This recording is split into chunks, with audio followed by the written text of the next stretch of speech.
hay-adda ay xukuumadda Soomaaliland u xilsaartay xiriirka mucaawimooyinka caalamiga ah ee FACO ayaa maanta markii ugu horeysay ka hadashay mashaariicaha caalamiga ah iyo kaalmooyinkii loogu soo deeqay gobolka Togdheer.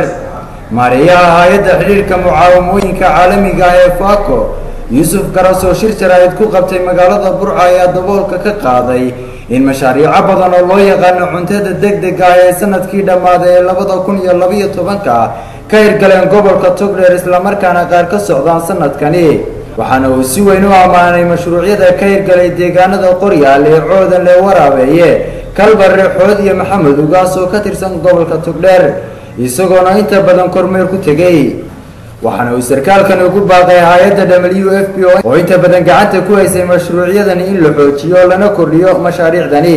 waxaana uu sidoo kale si weyn u amaanay mashruuc biyo qabatin ah oo laga hirgeliyay deegaanka Qoryaal oo si wada jir ah uga hirgeliyeen hay'adda WFP iyo hay'adda Kabaal.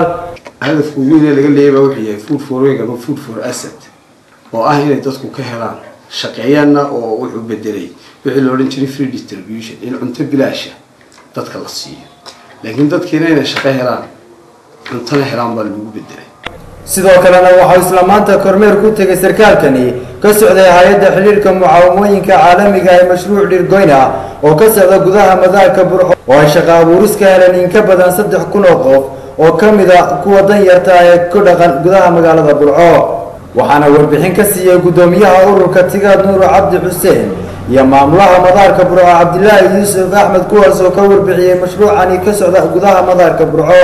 waxaana uu maamulaha madaarka Burco Cabdilaahi Yuusuf Axmed ka codsaday hay'adda WFP in mashaariicda dambena lagu daro 2 kiiloomitir oo dib u ballaarin iyo banayn ah u baahan yahay xilligani madaarka Burco. ku dhow yahay waxaan si ka codsanaynaa in 2 kiiloomitir oo dambe oo la fadhawr waa madaarka ama dhabaha diyaaradu ka xadaan in lagu kordhiyo inay noogu sameeyaan.